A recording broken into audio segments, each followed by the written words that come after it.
My dream was always to get my own place. Ever since I was in high school, I really could not wait to move out because I hated my dad growing up, and my mom was not much better. We would always butt heads, and my dad would always be drunk on the weekends, and honestly, it was just a mess. As I got older and girls obviously became a factor, it became even more of a problem because there was no way I would bring any girls back to that household. So, because of all this, I took the first chance I could get and moved out when I was 19 and in college. I did not go away to school. I went to a commuter college not far from home. My parents would not pay for me to go away to school, so I was on Zillow, Facebook, and Craigslist every single day for a while. And when I finally found a rental that looked promising and affordable, I went to see it right away. The layout of the apartment is pretty important, so I will describe it now. As I walked in, I was welcomed with the living room and dining area, which was one open space. Then there was the kitchen adjacent to that, which was separated by a wall. Then to get to the single bedroom in the apartment, you went down the hallway, which also had two closets. One of them I used as a pantry, and the other one I used as a storage closet. And then there was the door to the bathroom. At the end of the hall was the bedroom. The bedroom was generously sized. It fit a queen-sized bed easily. It had two more closets, and I fit a couple of dressers and a television in there easily. I was sold immediately, especially because it was budget-friendly. I moved in the next month, and life was fine. Fast forward a few months maybe. I went out with friends in town, and we ran into some girls we knew. I ended up taking this girl home that I had known for a while through school, but we had never hung out in that way. I will just call her Sammy. We ended up drinking at my place and watching a movie, but that was really all we did. She did not want to take it further than that on our first time hanging out, and I respected that. We ended up in the bedroom, finishing the movie that we started in the living room, and I think we both just passed out from being drunk somewhere through the movie. The next thing that happened was I woke up to footsteps outside in the hallway. It was still the middle of the night. I looked to my side, and I was alone in the bed. I jumped out of bed, looking down the hallway, and I saw Sammy in the living room grabbing her stuff off the couch. But she was doing so quietly. She was trying to leave now to avoid the awkwardness in the morning, and I understood that. So I did not say anything and went back to bed quietly. I heard her eventually walk out the front door. For good measure, I called out Sammy to no response, and that confirmed she was gone. I got comfortable in bed relatively quickly and drifted back off to sleep. It was probably another hour that passed when I woke to something loud. I immediately sat up in my bed, and my heart started pounding relatively quickly. I called out Sammy again. There was no response. I was honestly kind of scared to get up and check, so I picked up my phone and texted Sammy's number, asking if she was still in my house.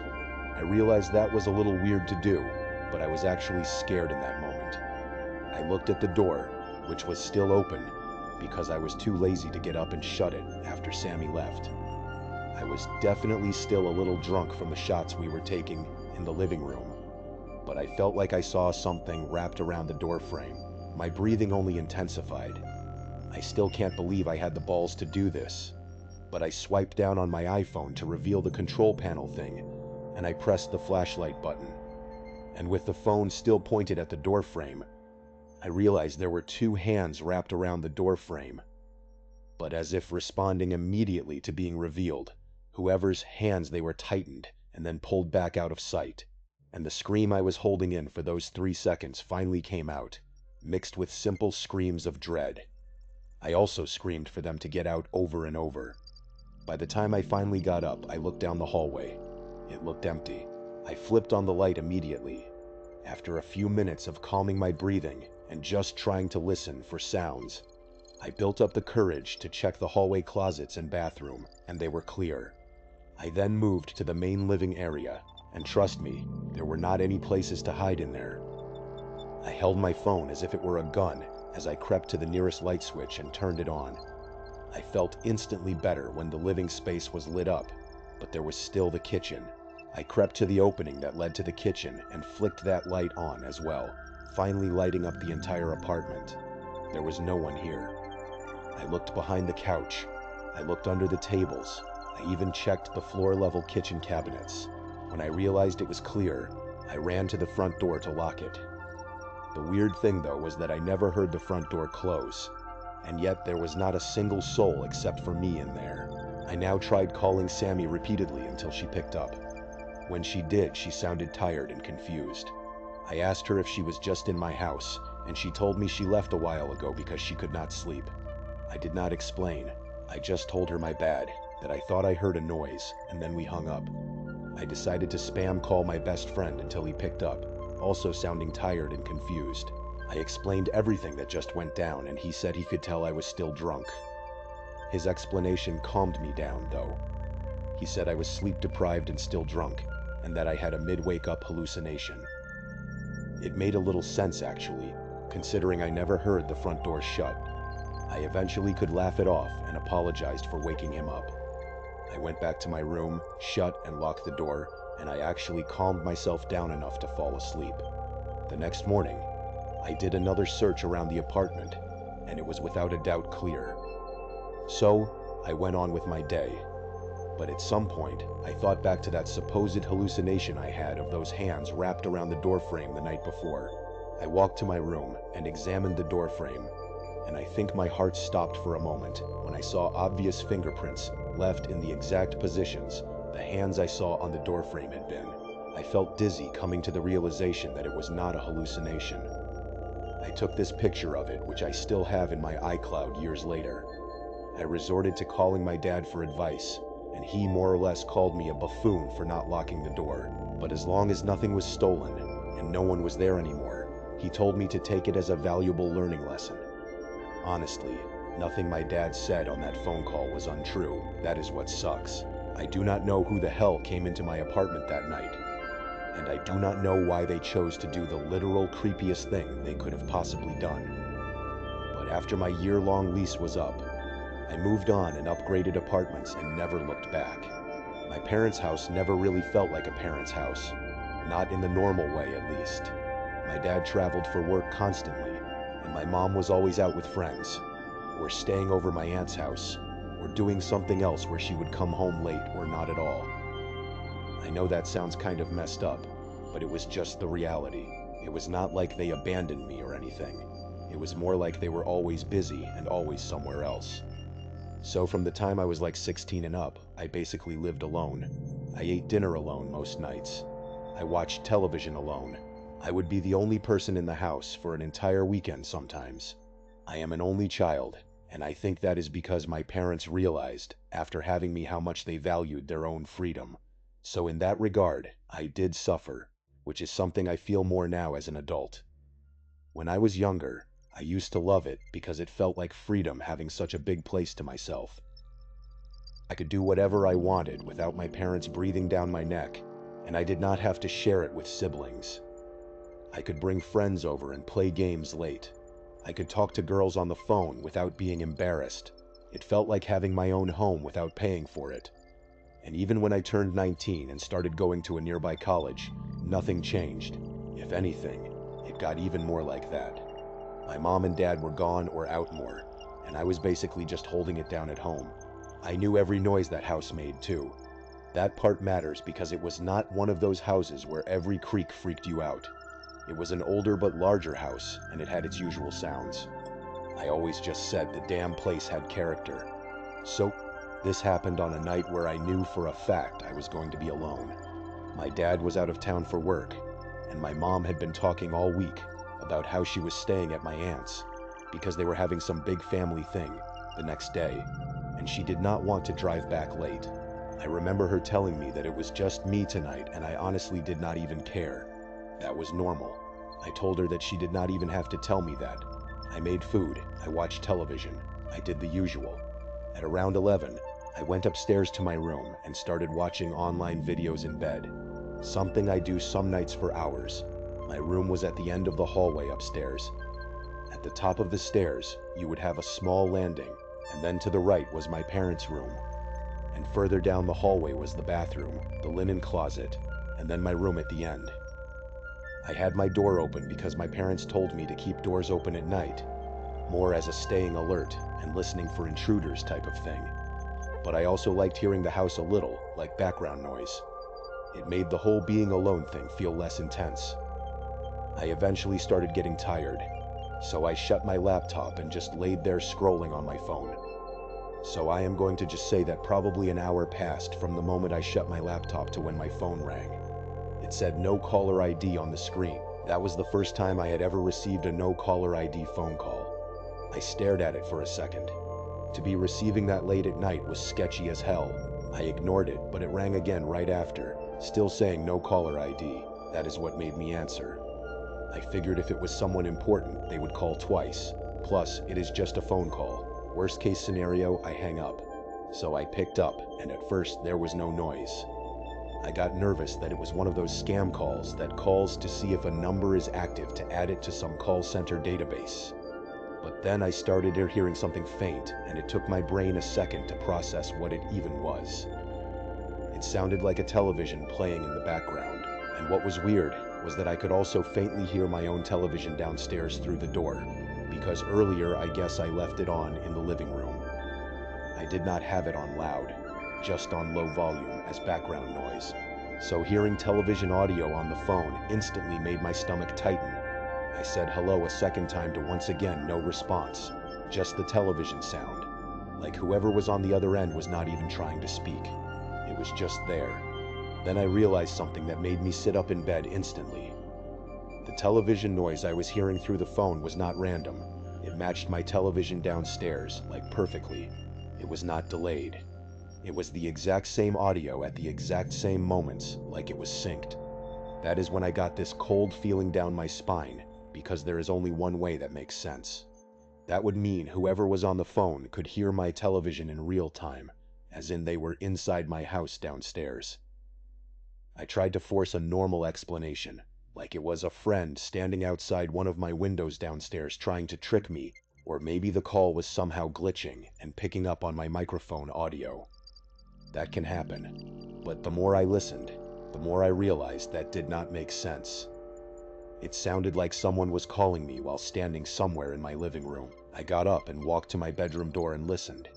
And oh yeah, I was 1,000,000% sure now that the audio on the phone was syncing to the television.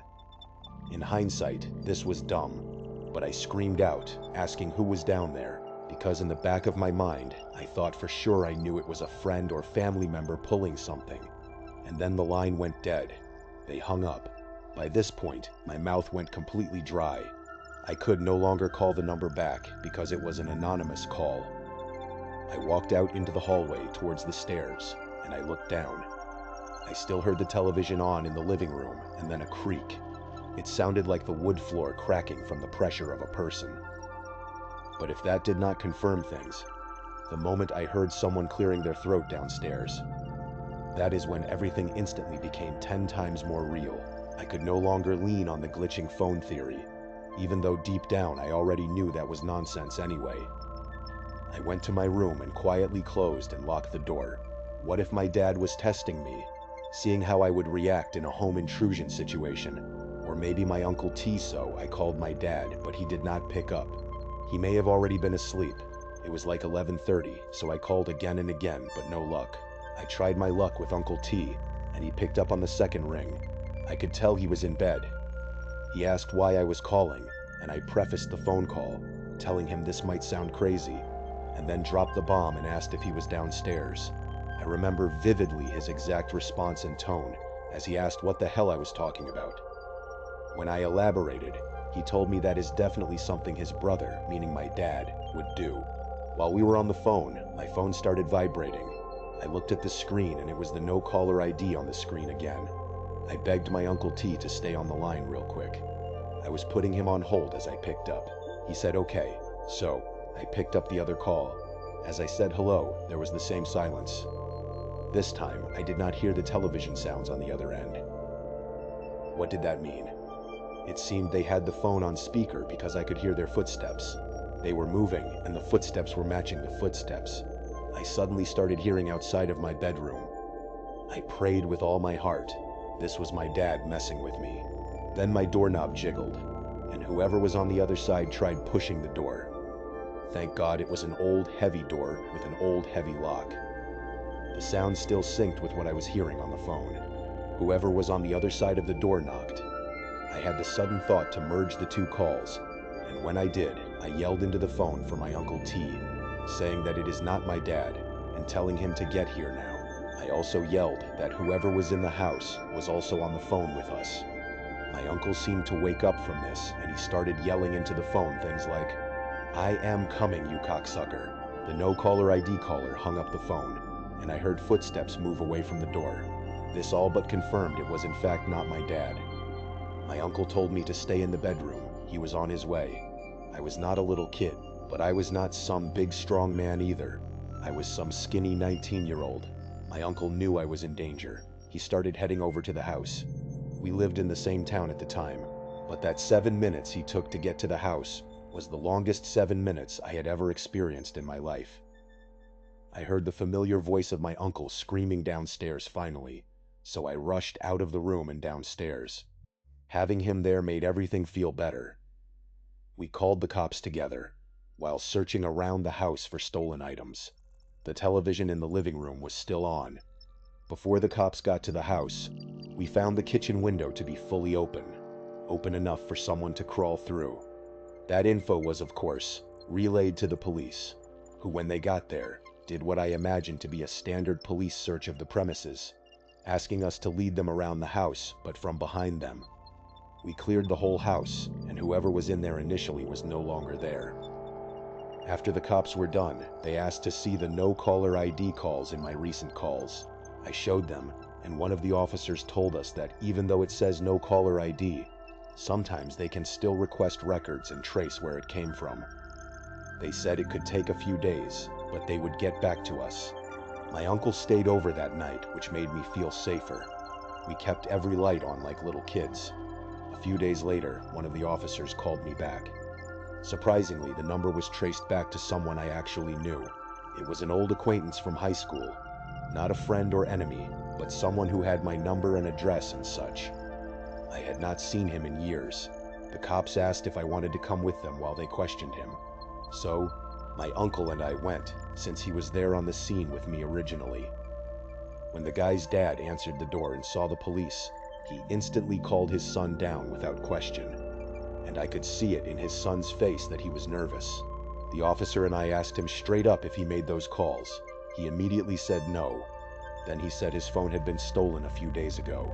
He claimed he lost it at a party and never got it back.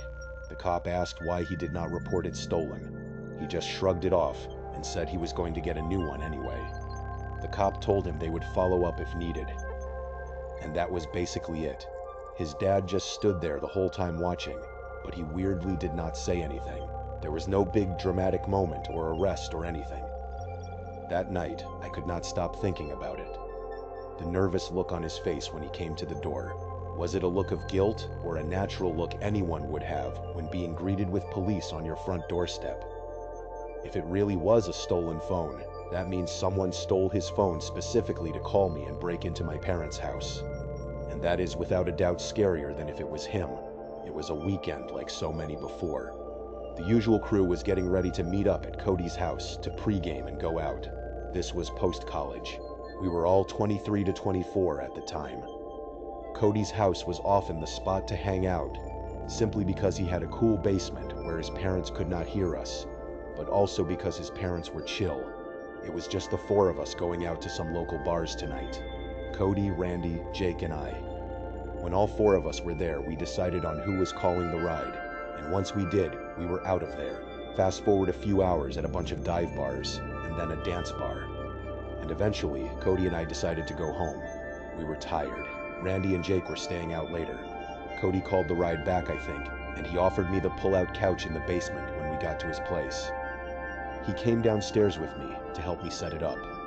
And while down there, we played a video game.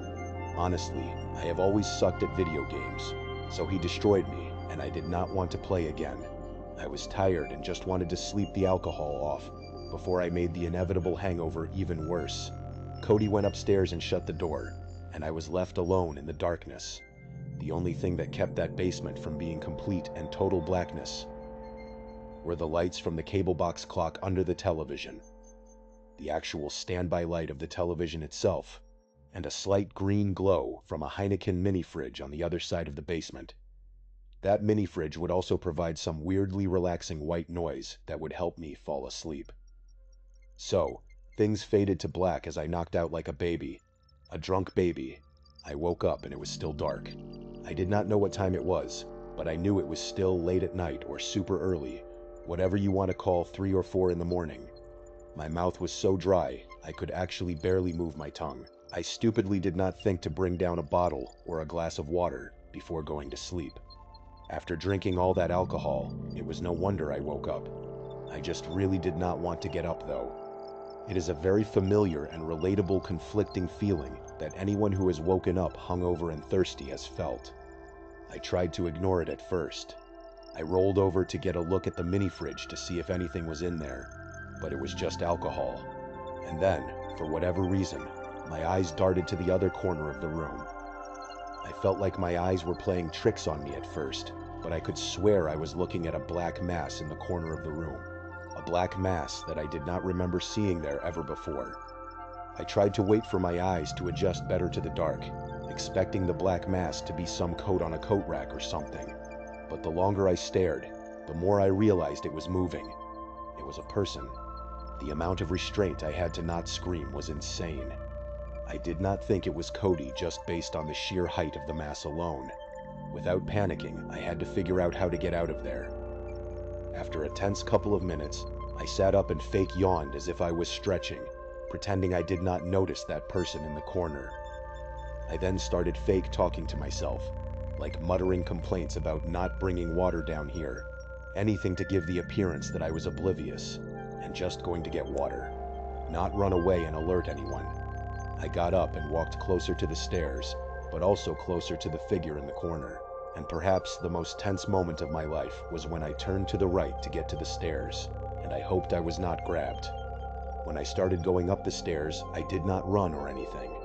I took it slow and normal to not draw suspicion, but when I was about halfway up, I took a curious glance down the stairs, and that black mass was now at the bottom of the stairs, and I can confirm it was a person. I almost tripped as I started to run up the rest of the stairs and slam the basement door shut. I then started running up the stairs to the upper level of the house, to Cody's room, where I shook him awake and yelled at him that there is someone in the basement and that he needs to wake up his dad. And during that commotion, I heard a slam from downstairs and I yelled. See, Cody got up and we went to his parents' room where we woke up his dad and I told him there is someone in the basement.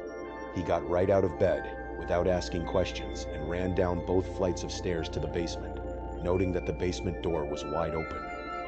And when I mentioned I shut the basement door, Cody's dad yelled at Cody to call the cops, and he did. We also noticed the back door to the house was now open. So when the 3 of us were done looking through the basement, we all went to the backyard to search, then the front yard, and then the neighboring yards, all while Cody was still describing what was going on to the operator. I would say we were searching for 15 minutes before the police finally arrived, and then they did their full search and formally wrote up a report for the incident. By the end of it, there were some neighbors waking up and coming outside asking if everything was okay. By that point, I was sobered up, terrified, and wanted to go home. So, as soon as the cops left, I went inside to talk with them for a bit. Then I said goodbye and called a ride home, refusing Cody's offer to drive me. I worried for them a bit that night, but I was not sleeping in that basement after that. In fact, I never did again. We would still have pre-games and stuff there, but the feeling in that basement changed for a while after that night, where I would always glance at that corner of the basement and just think back to that night, that black mass. It is incredibly unsettling to think about how close we can come to absolute danger without even realizing it. In all 3 of these situations, the common thread is the sudden, chilling realization that a safe space had been completely violated. When you are 19 and finally get your first apartment, you expect a sense of ultimate freedom. You expect to lock your door and leave the chaos of your childhood home behind. But the reality is that a simple moment of unlocked vulnerability can invite the most terrifying experiences right to your bedroom doorway. Seeing those 2 pale hands wrapped around the door frame, is an image that does not just fade away. It stays with you, burned into your memory, forcing you to double-check every lock and look twice into every dark hallway before you can even think about closing your eyes. And then there is the terror of being monitored in your own home. When you grow up in a large empty house, you get used to the quiet. You start to trust the silence.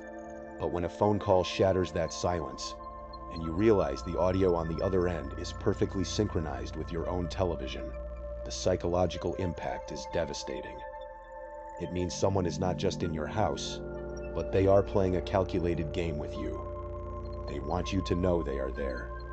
They want to hear your reaction as they slide their fingers over your doorknob. The fact that the call was traced back to a high school acquaintance only adds to the lingering dread. Whether he was the one who did it, or whether someone else targeted him to get to you, the uncertainty is a shadow that never truly lifts. And finally, the basement. We all have those spots where we feel completely safe, surrounded by friends and familiar routines. Cody's basement was a place of laughter, video games, and weekend parties. But waking up in the dead of night to see a silent, moving figure standing in the pitch-black corner completely redefines how you look at that room. The sheer psychological pressure of having to pretend you do not see them, of fake yawning and talking to yourself just to buy enough time to walk to the stairs, is a level of fear most people will thankfully never have to experience. The glance back down the stairs, only to see the shadow waiting at the bottom, is the stuff of actual nightmares. These experiences leave a lasting impact, not just on the people who lived through them, but on everyone around them. Your relationship with the dark changes. The corners of your rooms are no longer just empty spaces, but potential hiding spots. You begin to question the motives of people you know, and you realize that security is often just an illusion. The doors we lock and the windows we close are only barriers if we remember to secure them. And even then, the world outside has a way of finding its way in. Thank you so much for watching. Let me know what you thought of today's episode in the comments. And remember, we have a whole playlist of true crime episodes ready for you to binge right now. Until next time. See ya.